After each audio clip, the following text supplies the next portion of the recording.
മഹാരാഷ്ട്ര തെരഞ്ഞെടുപ്പ് നിയമസഭാ തെരഞ്ഞെടുപ്പുമായി ബന്ധപ്പെട്ടിട്ടൊരു വിവാദം ഇപ്പോൾ നിലനിൽക്കുകയാണ്. അതായത് പോൾ ചെയ്ത വോട്ടുകളും എണ്ണിയ വോട്ടുകളും തമ്മിൽ വലിയ അന്തരമുണ്ട് എന്നാണ് ദ വയർ എന്ന് പറയുന്ന ഒരു ഓൺലൈൻ മീഡിയ ഇപ്പോൾ കഴിഞ്ഞ ദിവസം തന്നെ അങ്ങനെയാണ് അവർ പറയുന്നുണ്ടായത്.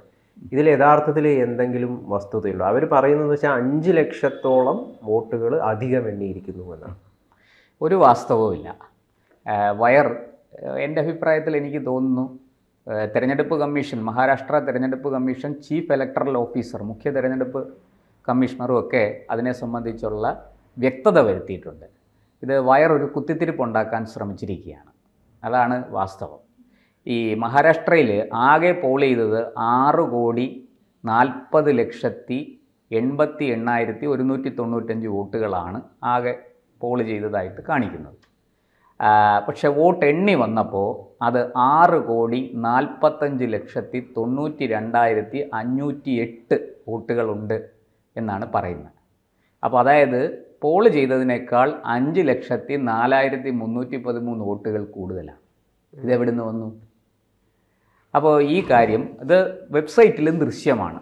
ആരുടേതാണ് ഇവിടെ കുഴപ്പം? കുഴപ്പം ഇലക്ഷൻ കമ്മീഷൻ്റെ അല്ല. കണക്ക് കൂട്ടിയതിൽ വയറിന് വന്ന, അതായത് ഒരു കാള പറ്റൂ എന്ന് കേട്ട ഉടനെ കയറെടുത്തു. ഇതാണ് സംഭവിച്ചത്. മാധ്യമപ്രവർത്തകർക്കെല്ലാം പാഠമാകേണ്ട ഒരു വിഷയമാണ്. കാള പറ്റെന്ന് കേട്ട ഉടനെ കയറെടുക്കരുത്. ഒന്ന് ആലോചിക്കണം കാള പ്രസവിക്കുമോ എന്ന്. അതിവിടെ വാസ്തവത്തിൽ ദ വയറിൽ പ്രവർത്തിക്കുന്ന ജേർണലിസ്റ്റുകൾക്കും ആ തെറ്റ് സംഭവിച്ചിരിക്കുകയാണ്. ഇത് mister Parker, Maharashtra chief electoral ഓഫീസറാണ്. അദ്ദേഹം ഇതിന് കൃത്യമായി പത്രക്കുറിപ്പ് ഇറക്കി. ഇത് തെറ്റിദ്ധരിപ്പിക്കുന്ന വാർത്തയാണ്, അവ്യക്തമാണ് വാർത്ത. കാരണം ഇതിനകത്ത് പോസ്റ്റൽ ബാലറ്റുകളുടെ എണ്ണത്തെക്കുറിച്ച് ഒന്നും മിണ്ടുന്നില്ല.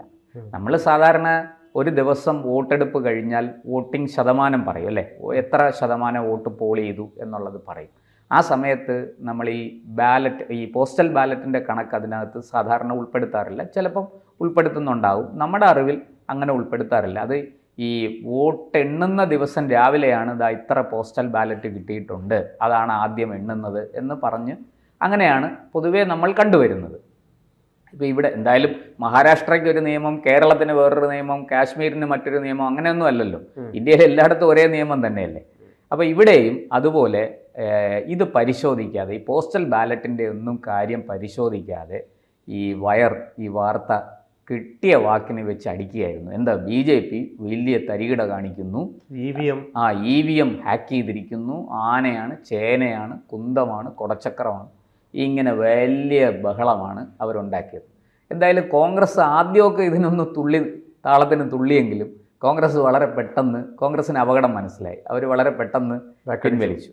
അപ്പോൾ അവിടെ അതിനെ സംബന്ധിച്ച് പല അഭിപ്രായങ്ങൾ. അവിടെ സ്വരാ ഭാസ്കർ, അവരുടെ ഭർത്താവ് തോറ്റപ്പം ആദ്യം EVM മെഷീൻ്റെ കുഴപ്പമാണെന്നൊക്കെ പറഞ്ഞ് രംഗത്ത് വന്നിരുന്നു.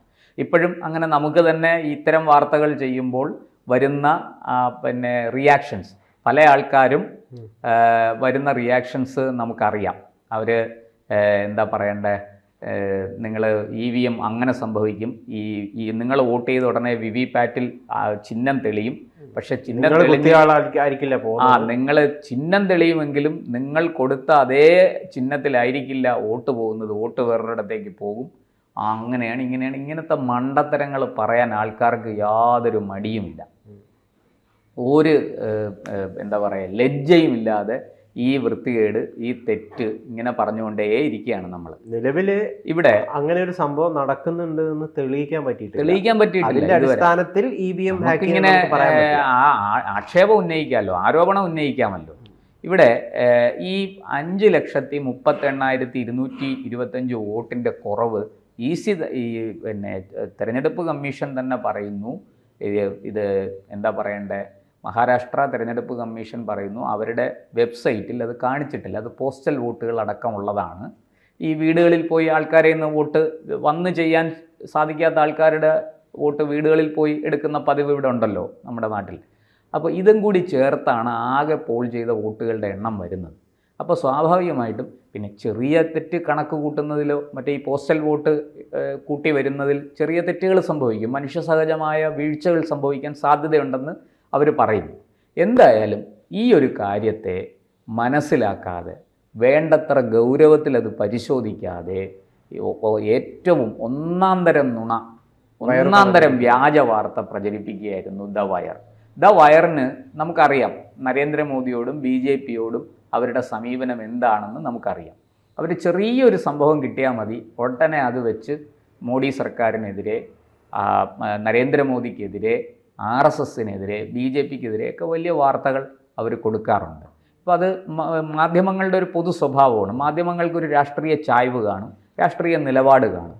അപ്പോൾ അത് വെച്ചുകൊണ്ട്, അല്ലെങ്കിൽ ഏതെങ്കിലും ഒരു പ്രത്യേക രാഷ്ട്രീയ പാർട്ടിയോട് വിയോജിപ്പോ അകൽച്ചയോ വിരോധമോ ഒക്കെ കാണും. അത് വെച്ചുകൊണ്ട് ഈ കിട്ടിയ വിവരത്തെ വേണ്ടത്ര പരിശോധന നടത്താതെ വെച്ചങ്ങ് അലക്കും. ഈ കണക്ക് വയറിന് എവിടെ നിന്നാണ് കിട്ടിയത്? അപ്പോൾ ഇലക്ഷൻ കമ്മീഷൻ്റെ കയ്യിൽ നിന്നാണ് ഇത് എടുത്തതെന്ന് വയറ് പറയുന്നു. വയറിന് എങ്ങനെയാണ്? ഇലക്ഷൻ കമ്മീഷൻ്റെ വെബ്സൈറ്റിൽ നിന്ന് തന്നെയാണ് കിട്ടിയത്. പക്ഷെ അതിനകത്ത് ഇലക്ഷൻ കമ്മീഷൻ പറയുന്നു, ഇവർ ഞങ്ങൾ കാണിക്കാത്ത വോട്ടുകളാണ് ഈ പോസ്റ്റൽ വോട്ടുകൾ. നമുക്ക് ശരി വെബ്സൈറ്റിൽ ഇത് കാണുന്നില്ല, നമ്മളാണെങ്കിൽ എന്ത് ചെയ്യും? സാധാരണ നിലയ്ക്ക് ഞാനും ഗൗതമും ഒക്കെ പത്രപ്രവർത്തനം നടത്തിയിട്ടുള്ളവരാണല്ലോ. ഞാൻ സ്വാഭാവികമായിട്ടും ഇലക്ഷൻ കമ്മീഷനെ കോൺടാക്ട് ചെയ്യും. Sir, there is A huge difference between polling share and counting share. What is the reason? നമ്മൾ ചോദിക്കും, അല്ലേ, എന്താണ് ഈ വ്യത്യാസത്തിന് കാരണമെന്ന് നമ്മൾ ചോദിക്കും. നമ്മൾ ചോദിക്കാതെ ഒരു വാർത്ത കൊടുക്കുമോ? ഇല്ല, കൊടുക്കില്ല, ഒരിക്കലും കൊടുക്കില്ല.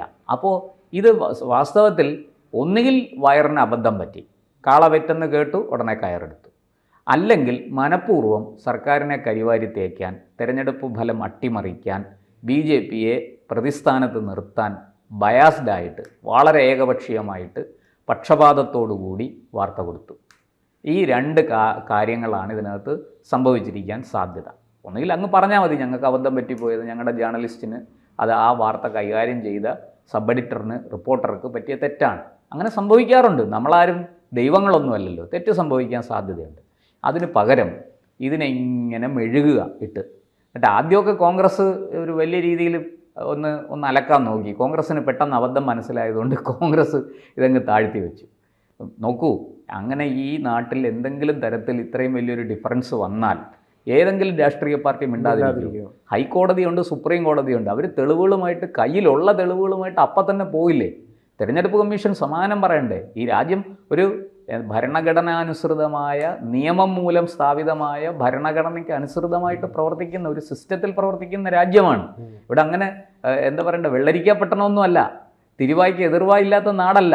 ചോദ്യം ചെയ്യാം, അതിന് സംവിധാനങ്ങളുണ്ട്, വ്യവസ്ഥകളുണ്ട്. അപ്പോൾ അതൊന്നും ബാധകമല്ല. ഞങ്ങളിങ്ങനെ തെറി പറഞ്ഞുകൊണ്ടിരിക്കും, ഞങ്ങളിങ്ങനെ കുറ്റം പറഞ്ഞുകൊണ്ടിരിക്കും. മോഡി രാജിവെക്കണം, അമിത്ഷാ രാജിവെക്കണം, BJP പിരിച്ചുവിടണം, RSS പ്രവർത്തനം മതിയാക്കണം. ഇങ്ങനെ പറയുന്ന കുറേ മാധ്യമങ്ങളും മാധ്യമപ്രവർത്തകരും നമ്മുടെ നാട്ടിലുണ്ട്. അതിൽപ്പെട്ടൊരു കൂട്ടരാണ് ദ വയർ എന്ന് പറയാതിരിക്കാൻ നിർവാഹമില്ല. അവർ BJP-യെ തെളിവുകളുടെ അടിസ്ഥാനത്തിൽ ശരിയായ കാര്യത്തിൽ വിമർശിക്കട്ടെ, നമുക്ക് മനസ്സിലാക്കാം. അതിനകത്ത് കാമ്പുണ്ടെങ്കിൽ, കഴമ്പുണ്ടെങ്കിൽ തീർച്ചയായിട്ടും അത് ജനങ്ങൾ ഏറ്റെടുക്കും, മറ്റ് മാധ്യമങ്ങൾ ഏറ്റെടുക്കും. ഇത് ഇപ്പം തെരഞ്ഞെടുപ്പ് ഫലം വന്നിട്ട് 2 ദിവസമായി. വേറെ ഏതെങ്കിലും മാധ്യമത്തിൽ ഈ വാർത്ത കണ്ടോ? ഇല്ല, ഞാൻ കണ്ടില്ല. ഇത് വയറിൻ്റെ ഇതിലാണ് ഇത് വന്നത്. ഇതിനെ വേറെ ആരും അത് ഏറ്റെടുത്തു അല്ല, ഇതിനെ എതിർത്തുകൊണ്ട് പിന്നെ RSSൻ്റെയും മറ്റും പത്രങ്ങളിലും വാരികകളിലും അവരുടെ ഓൺലൈനുകളിലും ഒക്കെ വാർത്ത വന്നു. കാരണം അവർക്ക് കിട്ടിയ നല്ലൊരു അവസരമാണ്. ദേ ഒരു ആനമണ്ടൻ എന്ന് പറഞ്ഞ് ആക്ഷേപിക്കാൻ കിട്ടിയ അവസരമാണ്, അല്ലേ? അവരത് ഭംഗിയായിട്ട് നിർവഹിച്ചു. അത്തരം വാർത്തകൾ ഇവർക്കെതിരെ വരികയും ചെയ്തു. ഇത് ഒരു വലിയ പാഠമാണ്. കേരളത്തിലെ മാധ്യമങ്ങളും മാധ്യമപ്രവർത്തകരും പഠിക്കേണ്ട ഒരു വലിയ പാഠമാണ്. UP-യിൽ എന്തെങ്കിലും സംഭവിച്ചു, വടക്ക് കിഴക്കൻ സംസ്ഥാനങ്ങളിൽ എന്തെങ്കിലും സംഭവിച്ചു, കാശ്മീരിൽ എന്തെങ്കിലും സംഭവിച്ചു, ഉടനെ അതങ്ങ് വാർത്തയാക്കും. ഇതൊന്ന് ക്രോസ് ചെക്ക് ചെയ്യണ്ടേ? ഒന്ന് പരിശോധിക്കണ്ടേ? Check, recheck, cross check. ഇങ്ങനെ നമുക്കിങ്ങനെ ചില മര്യാദകളുണ്ടല്ലോ. മാധ്യമപ്രവർത്തകർ എപ്പോഴും സത്യസന്ധമായിട്ട് വേണം, സുതാര്യമായിട്ട് വേണം വാർത്തകൾ റിപ്പോർട്ട് ചെയ്യാൻ. അതിനകത്ത് പക്ഷം പിടിക്കരുത്. ജനം നമ്മളെ അവസാനം എന്താ പറയണ്ടേ, തല്ലി ഓടിക്കും. പക്ഷേ ഈ സത്യം തിരിച്ചറിയാതെ ഇങ്ങനെ ചെയ്യുന്നത് വലിയ കഷ്ടം. വയറിനെ പോലുള്ള മാധ്യമപ്രവർത്തകരൊക്കെ എന്താണ് ചെയ്യുന്നതെന്ന് വെച്ച് കഴിഞ്ഞാൽ, അങ്ങനെ പല മാധ്യമപ്രവർത്തകരും അതൊരു രാഷ്ട്രീയ ചായ്വ് പ്രകടിപ്പിച്ചുകൊണ്ട് വാർത്തയെ അവതരിപ്പിക്കുന്നു എന്നുള്ളത് ശരിക്കും പറഞ്ഞു കഴിഞ്ഞാൽ വളരെ ദൗർഭാഗ്യകരമായിട്ടുള്ളൊരു കാര്യമാണ്. കാരണം മാധ്യമപ്രവർത്തകർ എന്ന് പറയുന്നത്, ഞാൻ മനസ്സിലാക്കിയെടുത്തോളം എന്ന് പറയുന്നത്, സാക്ഷി ആയിട്ട് മാത്രം, വെറും വിറ്റ്നസ് മാത്രമായിട്ട് എല്ലാത്തിൽ നിന്നും മാറി നിന്നൊരു കാര്യത്തെ നിരീക്ഷിക്കുന്ന ഒരാളാണ്. അയാൾക്ക് ഒന്നിൻ്റെ ഭാവം സ്വീകരിക്കാൻ, ഒരു പാർട്ടിയുടെ ഭാവം അല്ലെങ്കിൽ സ്വരമോ സ്വീകരിക്കാൻ വേണ്ടി അല്ല, അത് ഈ മാധ്യമങ്ങളുടെ ഇരട്ടത്താപ്പിന് ഞാൻ ഒരു ഉദാഹരണം കൂടെ പറയാം. പണ്ട് BJP അടൽ ബിഹാരി വാജ്പേയിയും അദ്വാനിയും ഉണ്ടായിരുന്ന കാലത്ത് അടൽ ബിഹാരി വാജ്പേയി മൃദു ഹിന്ദുത്വം, മൃദുഭാഷി, സ്നേഹമുള്ളയാൾ, നല്ല നേതാവ്, എല്ലാവരെയും ഒരുമിച്ച് കൊണ്ടുപോകുന്ന ആൾ, മതേതരൻ, സോഷ്യലിസ്റ്റ്. അദ്വാനിയോ ഇരുമ്പ് ഉലക്ക പോലെ ഉള്ള നിലപാട്, ഇരുമ്പ് മനുഷ്യൻ, ഉരുക്ക് മനുഷ്യൻ, വർഗീയവാദി, രാജ്യത്തിന് എന്താ പറയുക, എല്ലാ വിഭാഗങ്ങളെയും, രാജ്യത്തെ എല്ലാ വിഭാഗങ്ങളെയും ഒരുപോലെ കാണുന്നില്ല. ഇങ്ങനെ നൂറുകണക്കിന് ആരോപണങ്ങളാണ്. ഇപ്പോൾ അത് കഴിഞ്ഞ് നരേന്ദ്രമോദി വന്നപ്പോൾ അദ്വാനി വിശുദ്ധനായി, നരേന്ദ്രമോദി ചീത്തയായി. നരേന്ദ്രമോദിക്ക് പുറകെ അമിത്ഷാ ഉയർന്നു വന്നപ്പം മോദി വിശുദ്ധനായി, അമിത്ഷാ ചീത്തയായി. ഇപ്പോൾ അമിത്ഷായുടെ പിൻഗാമിയായിട്ട് യോഗി ആദിത്യനാഥും ഫട്നാവിസും ഒക്കെ വരുന്നു. അവരെ സംബന്ധിച്ച് അമിത്ഷാ വിശുദ്ധനായി, യോഗി ആദിത്യനാഥും ഫട്നാവിസും ഒക്കെ എന്തോ മഹാകൊള്ളരുതാത്തവർ. ഇത് നല്ല പത്രപ്രവർത്തനമല്ല. ഇതിൻ്റെ പേര് പത്രപ്രവർത്തനമെന്നല്ല, പച്ച മലയാളത്തിൽ പറഞ്ഞാൽ കുത്തിത്തിരിപ്പെന്നാണ് ഇതിന് പറയേണ്ടത്. അത് ആ പരിപാടി ഈ മാന്യതയുണ്ടെങ്കിൽ പത്രപ്രവർത്തകർ അവസാനിപ്പിച്ച് ശരിയായ വാർത്തകൾ കൊടുക്കണം. BJP തെറ്റ് ചെയ്താൽ അത് റിപ്പോർട്ട് ചെയ്യണം, ഒരു കാരണവശാലും വിടരുത്. അവിടെ ഒന്നും ഒരു കോംപ്രമൈസിൻ്റെ ആവശ്യമില്ല. കൃത്യമായി വാർത്തകൾ റിപ്പോർട്ട് ചെയ്യട്ടെ, ജനം അത് സ്വീകരിക്കും. ഇത് അവനവൻ്റെ വിശ്വാസ്യത കളയുന്ന പണിയാണ്. അത് മാത്രമേ ഇതിനെക്കുറിച്ച് പറയാനുള്ളൂ.